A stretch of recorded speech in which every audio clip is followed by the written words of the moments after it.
Good morning all. In this session we are going to learn about the remaining endocrine glands. In last video we learned about the endocrine glands and the secretions of endocrine glands, functions of hormones and properties of hormones, the chemical nature of hormones and most important endocrine glands like pituitary gland and hypothalamus. In this video we are going to learn about the remaining endocrine glands. They are pineal gland, thyroid gland, parathyroid gland, thymus, adrenal gland, pancreas and gonads. Now we learn one by one. First one is pineal gland. Pineal గ్రంథిని epiphysis అని కూడా అంటారు. Pineal గ్రంథి అన్నది పుర్రెలో మస్తిష్కార్ధ గోళాల మధ్య భాగంలో అమరి ఉండే నిర్మాణము. In this picture we can clearly observe the pineal gland. So it is called as pineal body and also called as epiphysis. The secretion of pineal gland is melatonin or melatonin hormone. Melatonin అనే hormone అన్నది చర్మ వర్ణం పైన ప్రభావాన్ని చూపించి చర్మాన్ని లేతగా వర్ణరహితంగా మార్పు చెందించడంలో ముఖ్యమైన పాత్రను పోషిస్తూ ఉంటుంది. తత్క్రియా ఫలితంగా మెలటోనిన్ హార్మోన్ అన్నది పిట్యూటరీ గ్రంథి యొక్క మెలనోసైట్ స్టిమ్యులేటింగ్ హార్మోన్కు వ్యతిరేకంగా పనిచేస్తూ ఉంటుంది. అంతేకాకుండా మెలటోనిన్ అనే హార్మోను సకశేరు కాలలో సర్కేడియన్ వలయములను లేదా జీవ గడియారాల యంత్రాంగాన్ని బయలాజికల్ క్లాక్ మెకానిజంను క్రమపరచడంలో కూడా తోడ్పడుతుంది. ఉదాహరణకు మానవునిలో గమనించినప్పుడు నిద్ర మెలకువ వలయమైన స్లీప్ వేక్ సైకిల్ను కొనసాగించడంలో మెలటోనిన్ హార్మోన్ ముఖ్యమైన పాత్రను పోషిస్తూ ఉంటుంది. అంతేకాకుండా కొన్ని రకాల జంతువులైన కప్పలు, బల్లులు ఇలాంటి జీవులలో పీనియల్ గ్రంథి అన్నది కంటి రెటీనా నుంచి కాంతి సంకేతాలను తెచ్చే నాడీ త్రోవలను కలిగి ఉంటుంది. తత్ఫలితంగా పీనియల్ గ్రంథి కొన్ని ఉభయచరాలు మరియు సరీసృపాలలో మూడవ కన్ను లేదా థర్డ్ ఐగా వర్ణించడం జరిగింది. ఈ మూడవ కన్ను అనే నిర్మాణం లేదా థర్డ్ ఐ అనే నిర్మాణం ఎలాంటి దృశ్యరూప ఇమేజ్ని ఏర్పరచలేదు, కానీ కాంతిని గ్రహించే స్వభావాన్ని కలిగి ఉంటుంది. అందువల్ల దీనిని కొన్ని రకాల ఉభయచరాల్లో మరియు సరీసృపాలలో మూడవ కన్నుగా వర్ణించడం జరిగింది.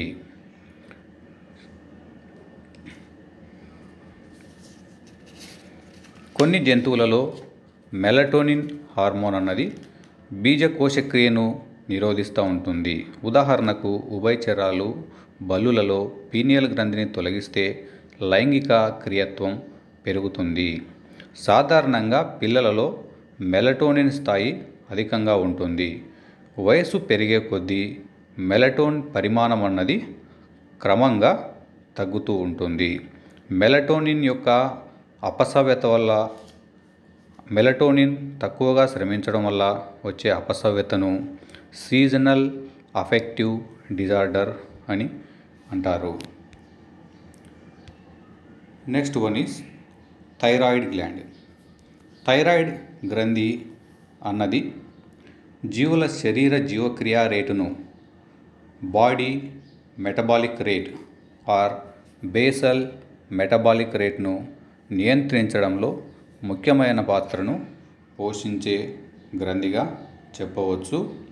It is bilobed gland located either side of the trachea. 2 lateral lobes and isthmus. These are the parts we can see in the thyroid gland. It is the largest gland among endocrine glands. It produces the 3 hormones like thyroxine, triiodothyronine and calcitonin. ఈ 3 రకాల హార్మోన్లను స్రవించే గ్రంథిగా దీనిని చెప్పవచ్చు. Thyroid గ్రంథి యొక్క నిర్మాణాన్ని గమనించినప్పుడు thyroid గ్రంథి అన్నది ప్రత్యేకమైన కణాల చేత లేదా ఫాలిక్యులార్ కణాల చేత ఏర్పడిన నిర్మాణము. ఈ కణాలు లేదా ఫాలిక్యుల్ సెల్స్ అన్నవి 2 రకాలుగా ఉంటాయి. ఒక రకానికి సంబంధించిన కణాలు ప్రిన్సిపల్ ఫాలిక్యుల్ సెల్స్, రెండవ రకానికి సంబంధించిన కణాలు parafollicular cells. The principal cells are numerous and they contain lesser number of mitochondria. They secrete thyroid hormones. The parafollicular cells are lesser in number but rich in mitochondria. They secrete thyrocalcitonin.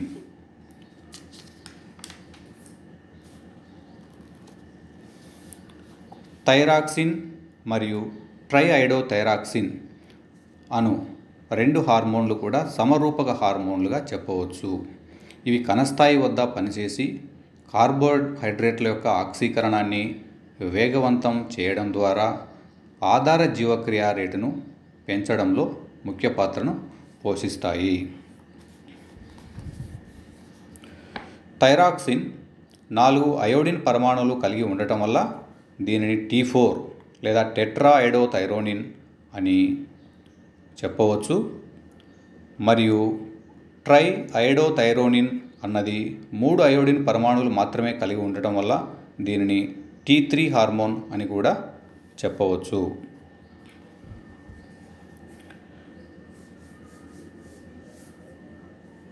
Thyroid hormone యొక్క అధిక స్రావం వల్ల వచ్చే అపసవ్యతను ఎగ్జాఫ్థాల్మిక్ goitre అని చెప్పవచ్చు.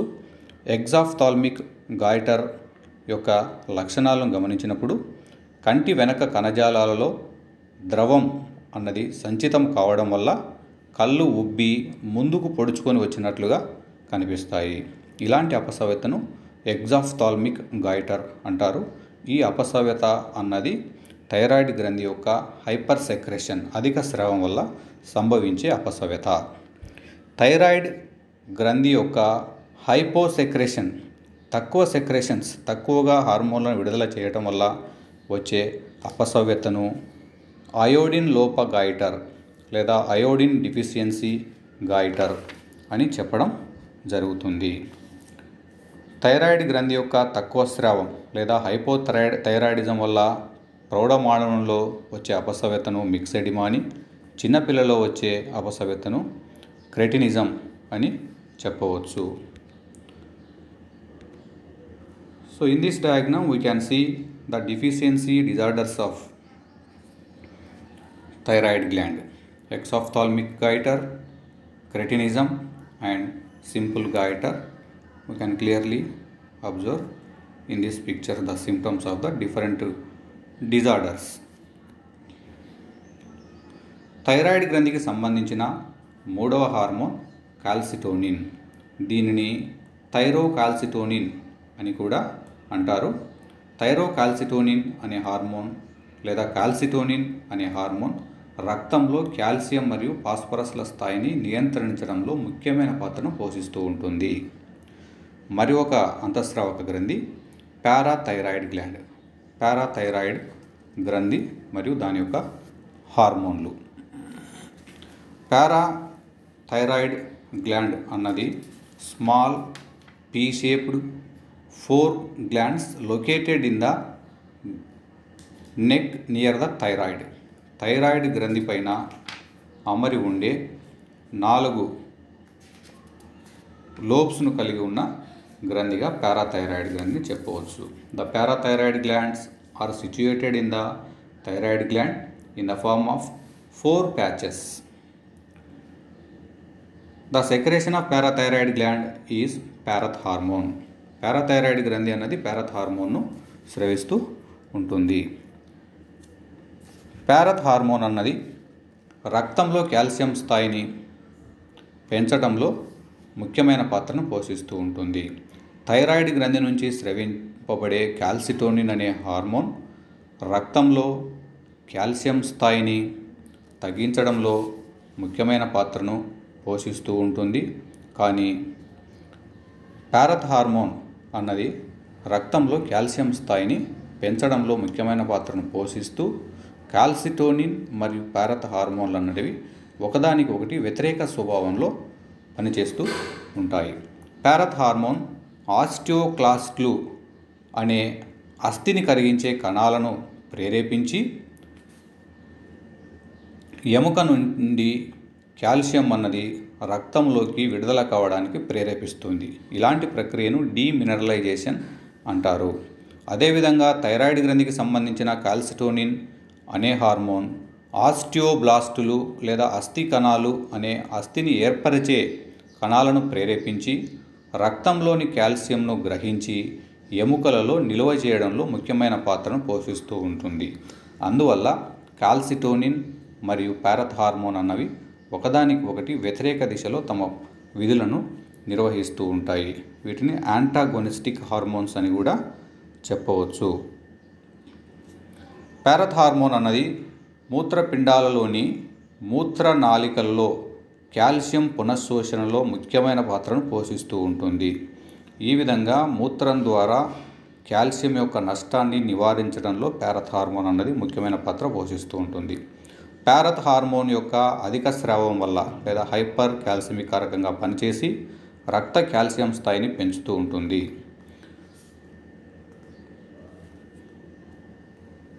ప్యారథ్ hormone అధికోత్పత్తి వల్ల ఎముకల నుంచి రక్తానికి కాల్షియం రవాణా చేస్తుంది. దీనివల్ల ఎముకలు పెలుసుదనాన్ని సంతరించుకుంటాయి. ఇలాంటి అపసవ్యతను ఆస్టియోపోరోసిస్. కావున ప్యారథ్ హార్మోన్ యొక్క హైపర్ సెక్రేషన్ వల్ల ఆస్టియోపోరోసిస్ అనే అపసవ్యత సంభవిస్తుంది. అదేవిధంగా ప్యారథ్ హార్మోన్ డిఫిషియన్సీ వల్ల వచ్చే అపసవ్యతను టెటానస్ అంటారు. టెటానస్ అనే ఈ అపసవ్యతలో కండర తిమ్మిర్లు మరియు కండరాల వణుకు అనే లక్షణాలను గమనించవచ్చు. Next gland is thymus gland. Thymus గ్రంథిని బాలగ్రంథి అని కూడా వర్ణించడం జరిగింది. థైమస్ గ్రంథి అన్నది ఉరకుహరం యొక్క పూర్వభాగంలో గుండెకు ముందుగా ఉరోస్థి లేదా స్టెర్నానికి వెనక వైపుగా అమరి ఉండే ద్విలంబికాయుత అవయవము. థైమస్ గ్రంథి అన్నది థైమోసిన్ అనే హార్మోన్ను ఉత్పత్తి చేసే గ్రంథి. థైమోసిన్ హార్మోన్ అస్థి మధ్యలో ఉత్పత్తి అయిన టీ లింఫోసైట్లను చైతన్యపరిచి వాటిని పరిపక్వత పరచడంలో ముఖ్యమైన పాత్రను పోషిస్తూ ఉంటుంది.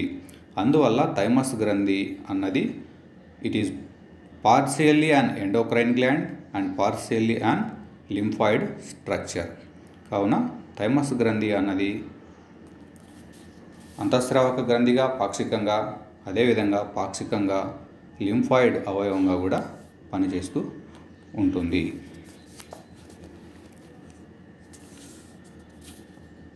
థైమస్ గ్రంథి స్రవించే థైమోసిన్ అనే హార్మోన్ లింఫాయిడ్ కణాభివృద్ధిని క్రమపరచడంలో ముఖ్యమైన పాత్రను పోషిస్తూ ఉంటుంది. థైమస్ గ్రంథి అన్నది జన్మించిన శిశువులలో పరిమాణంలో పెద్దదిగా ఉంటుంది. వయసు పెరిగే కొద్దీ థైమస్ గ్రంథి యొక్క పరిమాణము క్రమేణా తగ్గుతూ వృద్ధాప్యంలో థైమస్ గ్రంథి అన్నది అదృశ్యమవుతుంది. కావున థైమస్ గ్రంథిని బాలగ్రంథిగా వర్ణించడం జరిగింది. Next pancreas, క్లోమం. క్లోమము అన్నది మిశ్రత గ్రంథి లేదా మిశ్రమ గ్రంథి అని కూడా క్లోమాన్ని చెప్పవచ్చు. It is second largest endocrine gland. రెండవ అతిపెద్ద అంతఃస్రావక గ్రంథిగా క్లోమాన్ని చెప్పవచ్చు. క్లోమం అన్నది ఎక్సోక్రైన్ అండ్ ఎండోక్రైన్ అనే రెండు రకాల ప్రక్రియలను నిర్వహించగలిగిన గ్రంథి. అందువలన దీనిని మిశ్రమ గ్రంథి అని చెప్పడం జరిగింది. క్లోమంలో జీర్ణక్రియకు సంబంధించిన అంతఃస్రావక క్రియలను నిర్వహిస్తూ ఉంటుంది. క్లోమంలో ఉండే ఎసినార్ కణాలు అనే ప్రత్యేకమైన కణాలు గ్రంథి ఉపకళ బహిస్రావక భాగంలో పనిచేసి క్లోమరసాన్ని స్రవిస్తాయి. క్లోమరసంలో జీర్ణక్రియకు సంబంధించిన ముఖ్యమైన కొన్ని ఎంజైమ్లైన ట్రిప్సినోజన్, కైమోట్రిప్సినోజన్, ఎమైలేజ్, లైఫేజ్ అనే జీర్ణ ఎంజైమ్లు ఉంటాయి. క్లోమంలో కొన్ని కణాల సముదాయాలు ఉంటాయి. వీటిని లాంగర్హాన్స్ పుటికలు లేదా ఐలెట్స్ ఆఫ్ లాంగర్హాన్స్ అని చెప్పవచ్చు. ఐలెట్స్ ఆఫ్ లాంగర్హాన్స్ అన్నవి అంతఃస్రావక క్రియను నిర్వహించే కణాలుగా చెప్పవచ్చు. కావున క్లోమంలో 2 రకాల కణాలను మనం గమనించవచ్చు.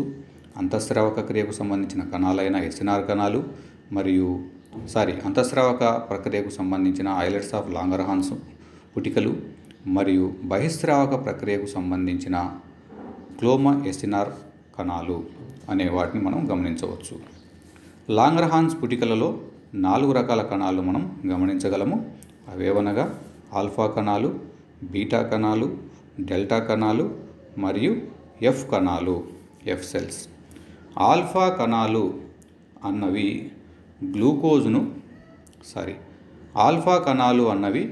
గ్లూకగాన్ను స్రవించి గ్లైకోజన్ విచ్ఛిత్తికి తోడ్పడి రక్తంలో గ్లూకోజ్ స్థాయిని పెంచడంలో ముఖ్యమైన పాత్రను పోషిస్తూ ఉంటాయి. రక్తంలో గ్లూకోజ్ స్థాయిని పెంచడంలో తోడ్పడుతూ ఉంటాయి. అందువల్ల ఆల్ఫా కణాలను hyperglycaemic cells are the glucagon hormone is called as hyperglycaemic factor. Alpha కణాల నుండి స్రవింపబడే గ్లూకగాన్ అనే హార్మోన్ను హైపర్ గ్లైసిమిక్ ఫ్యాక్టర్ అని చెప్పవచ్చు. ఎందుకనగా ఇది రక్తంలో గ్లూకోజ్ స్థాయిని పెంచడంలో ముఖ్యమైన పాత్రను పోషిస్తూ ఉంటుంది. 2వ రకానికి సంబంధించిన కణాలు బీటా కణాలు. బీటా కణాలు అన్నవి ఇన్సులిన్ అనే హార్మోన్ను స్రవిస్తూ ఉంటాయి. ఇన్సులిన్ అనే హార్మోన్ గ్లూకోజ్ వినిమయము, గ్లైకోజన్ సంశ్లేషణను ప్రేరేపించి రక్తంలో గ్లూకోజ్ స్థాయిని తగ్గించడంలో ముఖ్యమైన పాత్రను పోషిస్తూ ఉంటుంది. అందువల్ల ఇన్సులిన్ అనే హార్మోన్ను హైపోగ్లైసిమిక్ ఫ్యాక్టర్, రక్తంలో గ్లూకోజ్ స్థాయిని తగ్గించడంలో ముఖ్యమైన పాత్రను పోషించడం వల్ల దీనిని హైపోగ్లైసిమిక్ ఫ్యాక్టర్ అని చెప్పవచ్చు. బీటా కణాలు స్రవించే ఇన్సులిన్ హార్మోన్ అపసవ్యత వల్ల లేదా డిఫిషియన్సీ వల్ల లేదా హైపోసెక్రెషన్ వల్ల వచ్చే అపసవ్యతను డయాబెటిస్ మిలిటస్ అంటారు. దీనిని చక్కెర వ్యాధి అని కూడా చెప్పవచ్చు. డయాబెటిస్ మిలిటస్ అన్నది 2 రూపాల్లో గమనించవచ్చు. టైప్ 1 డయాబెటిస్, దీనినే ఇన్సులిన్ డిపెండెంట్ డయాబెటిస్ అని, IDDM అని. 2వ రకానికి సంబంధించిన డయాబెటిస్ను టైప్ 2 డయాబెటిస్ లేదా non insulin dependent diabetes mellitus, NIDDM అని కూడా చెప్పడం జరుగుతుంది. మొదటి రకానికి లేదా టైప్ 1 డయాబెటిస్ అన్నది ఇన్సులిన్ లోపం వల్ల సంభవించే డయాబెటిస్ లేదా చక్కెర వ్యాధి. 2వ రకమైన టైప్ 2 డయాబెటిస్ అన్నది ఇన్సులిన్ అనుక్రియ టార్గెట్ కణాలైన హెపాటోసైట్స్, కాలేయానికి సంబంధించిన కణాలు, ఎడిపోసైట్స్ మరియు కండర కణాల ప్లాస్మా త్వచంలో ఇన్సులిన్ గ్రాహకాల సంఖ్య తగ్గటం వల్ల ఏర్పడుతుంది. కావున ఇన్సులిన్ గ్రాహకాల సంఖ్య తగ్గటం వల్ల ఏర్పడే ఇలాంటి డయాబెటిస్ను టైప్ 2 డయాబెటిస్ అని చెప్పవచ్చు. పూర్తిగా ఇన్సులిన్ లోపం వల్ల సంభవించే డయాబెటిస్ను టైప్ 1 డయాబెటిస్ అని, ఇన్సులిన్ గ్రాహకాల లోపం వల్ల సంభవించే అపసవ్యతను టైప్ 2 డయాబెటిస్ అని చెప్పవచ్చు. లాంగర్హాన్స్ పుటికలలోని 3వ రకమైన కణాలు డెల్టా కణాలు. డెల్టా కణాలు అన్నవి సొమెటోస్టాటిన్ అనే హార్మోన్ను స్రవిస్తాయి. సొమెటోస్టాటిన్ అనే హార్మోన్ పెరుగుదల హార్మోన్, గ్రోత్ హార్మోన్, ఇన్సులిన్ మరియు గ్లూకగాన్ హార్మోన్లకు విరోధకంగా పనిచేస్తూ ఉంటుంది. Somatostatin hormone works antagonistic towards growth hormone, insulin and glucagon. 4వ రకమైన కణాలు ఎఫ్ కణాలు. ఎఫ్ కణాలు అన్నవి క్లోమ పాలిపెప్టైడ్లను ఉత్పత్తి చేస్తాయి. ఈ క్లోమ పాలిపెప్టైడ్ల అన్నవి అంత ప్రాముఖ్యతను సంతరించుకున్న హార్మోన్లు కావు. నెక్స్ట్ వన్, అడ్రినల్ గ్లాండ్స్, అధివృక్క గ్రంథులు. అధివృక్క గ్రంథులు. 2 small glands that sit atop both kidney. కిడ్నీల పైన లేదా మూత్రపిండాల పైన టోపీల మాదిరిగా అమరి ఉండే ఒక జత గ్రంథులను అధివృక్క గ్రంథులు లేదా అడ్రినల్ గ్లాండ్స్ అని చెప్తారు. మానవునిలో ఒక జత అడ్రినల్ గ్రంథులు లేదా అధివృక్క గ్రంథులు మూత్రపిండాల పై భాగాన ఉంటాయి. అడ్రినల్ గ్రంథులు గ్రంథి కణజాలం 2 ప్రాంతాలుగా విభేదీకరింపబడి ఉంటుంది. అవి వెలుపల వైపున ఉండే కార్టెక్స్ మరియు లోపల వైపున ఉండే దవ్వ. అధివృక్క దవ్వ హార్మోన్లను గమనించినట్లయితే అధివృక్క గ్రంథికి సంబంధించిన దవ్వ హార్మోన్లు ఏవనగా adrenaline, Nar adrenaline are epinephrine, Nar epinephrine. Adrenaline మరియు నార్ అడ్రినలిన్ అనే ఈ 2 హార్మోన్లను సాధారణంగా క్యాటకోలమైన్లు అంటారు. ఇవి అత్యవసర పరిస్థితులకు అనుక్రియంగా స్రవించబడే హార్మోన్లు కావున వీటిని ఎమర్జెన్సీ హార్మోన్లని మరియు ఫైట్ ఆర్ ఫ్లైట్ హార్మోన్లు అని పిలవడం కూడా జరుగుతూ ఉంటుంది. నెక్స్ట్, అడ్రినల్ కార్టెక్స్, అధివృక్క వల్కలం. అధివృక్క వల్కల హార్మోన్లు. అధివృక్క వల్కలం నందు 3 రకాల హార్మోన్లను మనం గమనించగలము. అధివృక్క వల్కలంలో ఉండే 3 రకాల హార్మోన్లను స్టిరాయిడ్ హార్మోన్లు అని కూడా చెప్పవచ్చు. అవి ఏవనగా గ్లూకోకార్టికాయిడ్స్, మినరలోకార్టికాయిడ్స్ మరియు సెక్స్ కార్టికాయిడ్స్ అని చెప్పవచ్చు. The hormones secreted by the adrenal cortex are called as corticosteroids. Corticosteroids. They are glucocorticoids, mineralocorticoids and sex corticoids. Now we see about glucocorticoids. Glucocorticoids. They contain 21 carbon atoms. The glucocorticoids are like cortisol, cortisone, 17 hydroxycortisone, 11 hydroxycorticosterone. The main role of the glucocorticoid is concerned with carbohydrate metabolism and hence the name glucocorticoids. Glucocorticoids అనేటివి ముఖ్యంగా కార్బోహైడ్రేట్ల యొక్క జీవన క్రియలో ప్రధాన పాత్రను పోషిస్తూ ఉంటాయి. అందువల్ల వీటిని గ్లూకోకార్టికాయిడ్స్ అని నామకరణం చేయడం జరిగింది. గ్లూకోకార్టికాయిడ్స్ యొక్క అపసవ్యత, హైపోసెక్రేషన్, తక్కువ స్రావకం వల్ల వచ్చే అపసవ్యతను కుషింగ్ సిండ్రోమ్ అని చెప్పడం జరుగుతుంది.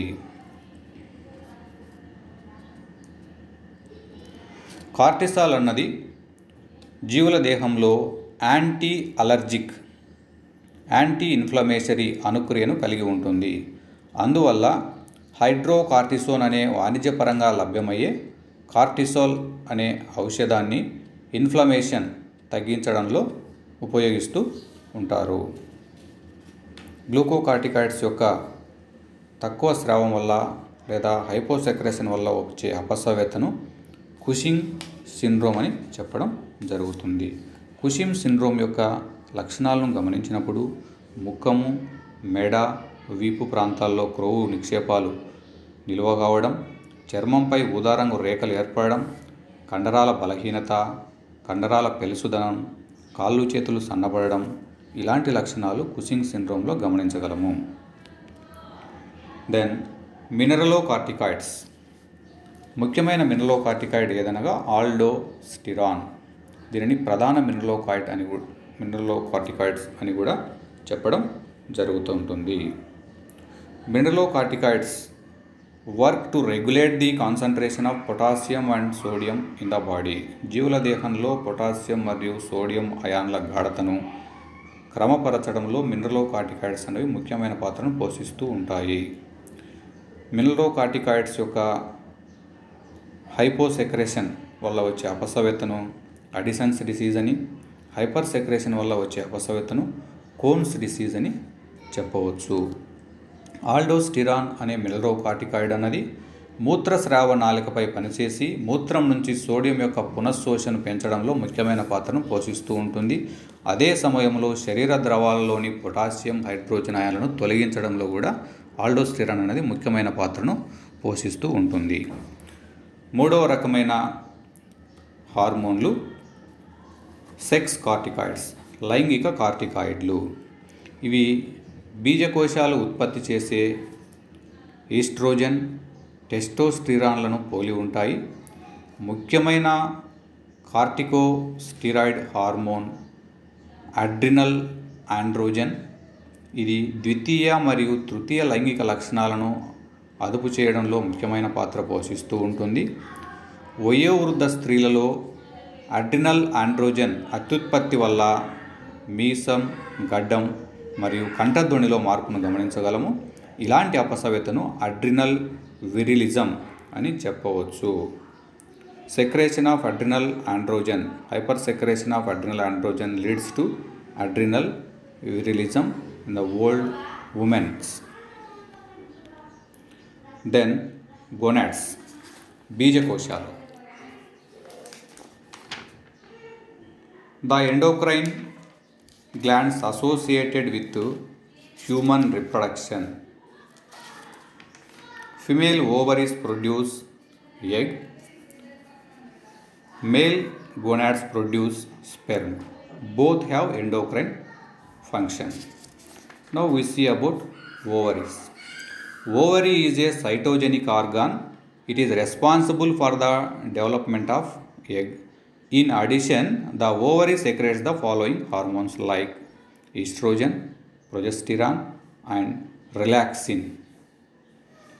Now we see about estrogen. Estrogen is chemically a steroid hormone. Estrogen occurs in three forms. They are estrone, estradiol and estriol. Estradiol is the hormone secreted from the ovary. Estrone is the circulating hormone.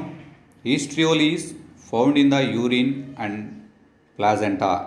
Estradiol and estrione are interconvertible. Similarly, estrione can be converted into estriol. Estrogen is responsible for the puberty changes such as growth of the uterus, vagina and development of breast, menstrual changes, appearance of secondary sexual characters. Then progesterone. Progesterone is a female sex hormone. It is secreted by corpus luteum. It helps in the implantation of fertilized ova. Then testes. They are located in the scrotum, produced sperm for reproduction. Testis is a cytogenic organ. Its main function is to produce sperm cell. The endocrine function of the testis is secondary. The hormones are secreted by interstitial cells or Leydig cells of the testis.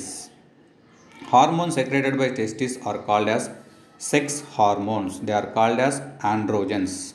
The hormones which are secreted by testis, they are called as androgens. Androgens are exist in four forms, namely testosterone, androsterone, epiandrosterone and dehydroepiandrosterone అని 4 రూపాల్లో ఆండ్రోజెన్లు అన్నవి ఉంటాయి. It brings about development of male genitalia. It causes growth of accessory male sex organs. Androgens causes spermatogenesis. So these are the functions of the androgens which are secreted by testes. Thank you.